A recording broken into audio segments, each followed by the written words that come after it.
Mami, ada apa? Loh. Begini Bu, saya mau melaporkan terkait pelayanannya Nazila. Itu kan sudah dirawat 5 hari, namun belum ada kemajuan. Jadi saya maksud untuk mengusulkan ronde keperawatan terhadap pelayanan Nazila.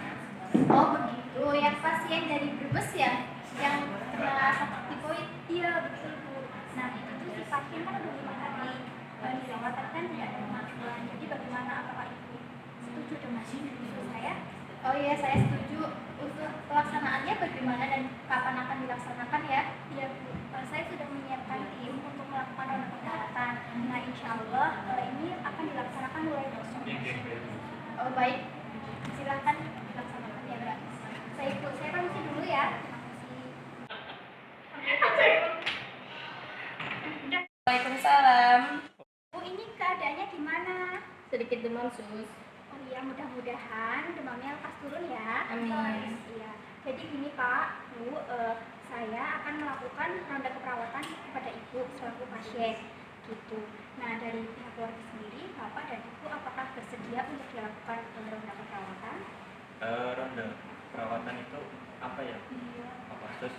Nah, jadi ini ronde keperawatan ini suatu kegiatan yang akan melibatkan pasien dan keluarga dalam diskusi tentang kesehatan pasien seperti itu.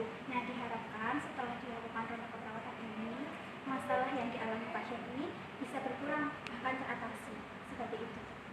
Ya, boleh sus. Boleh. Iya. Kalau begitu, saya minta waktunya Bapak untuk tanda tangan sebentar ya. Ya. Mana? Nah, sini.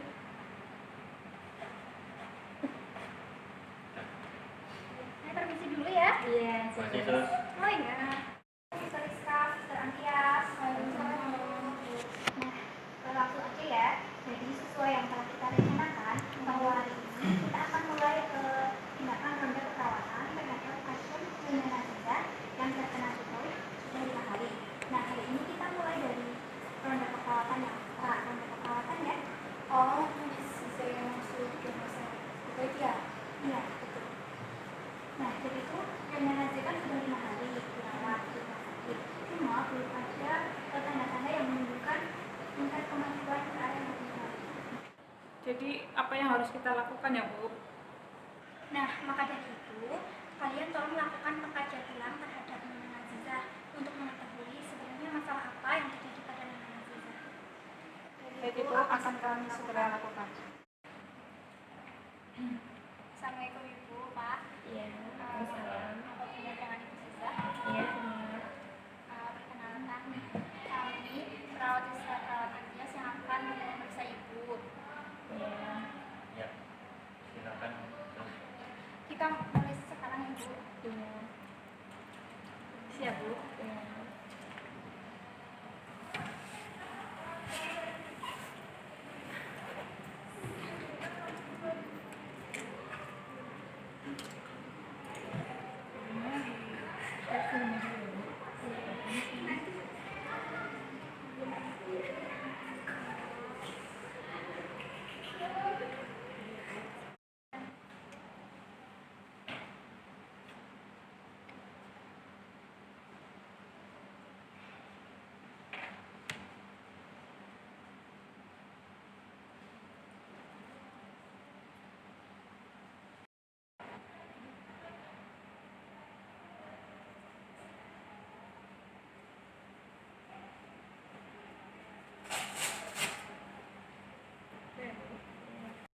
Bagi Ibu, kami sudah selesai memeriksa Ibu.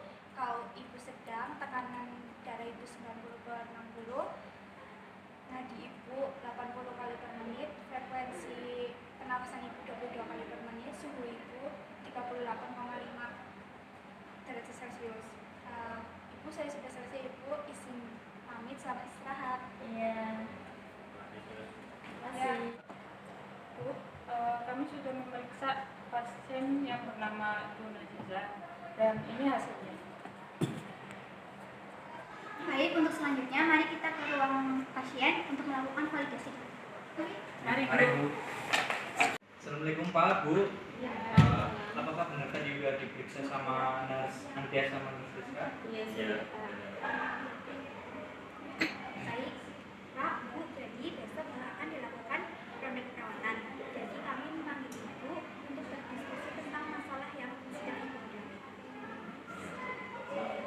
Jadi mungkin cukup itu saja ya Pak ya yang bisa saya sampaikan.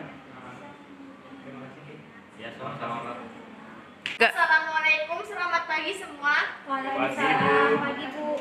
Di sini kita akan melakukan ronde keperawatan dengan tujuan untuk mengetahui masalah yang terjadi pada pasien di rumah sakit ini.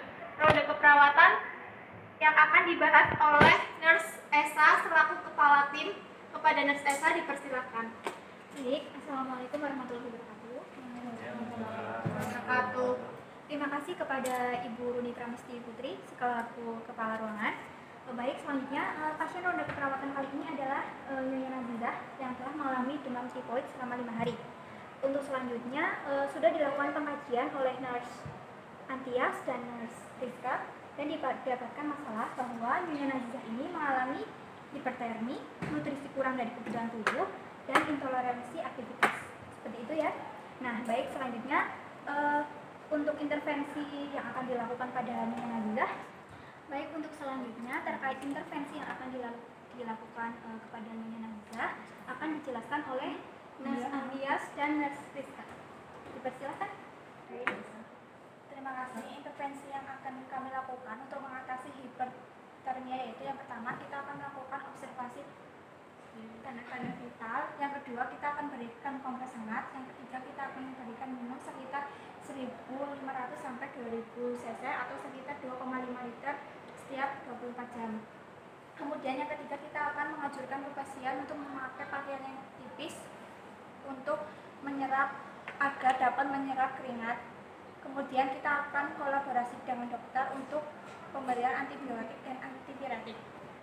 Untuk mengatasi nutrisinya, intervensi yang akan kami lakukan yaitu pertama jelaskan kepada klien dan keluarga tentang manfaat makanan atau nutrisi yang diberikan. Terus berikan kepada klien makanan yang lunak dan tidak banyak serat. Dan ketiga, berikan makanan yang bervariasi kepada pasien agar pasien tidak bosan. Anjurkan kepada pasien untuk membersihkan oral mulut. Terus kemudian kolaborasikan kepada dokter untuk pemberian antihipertensi. Adapun intervensi dari masalah intoleransi aktivitas adalah yang pertama kita akan melakukan kaji keadaan pasien, kemudian kita akan meningkatkan intoleransi aktivitas pasien, kemudian kita akan memberikan posisi nyaman kepada pasien, bantu aktivitas sehari-hari seperti makan, mandi. Saya kira hanya itu saja intervensi yang dapat kami lakukan.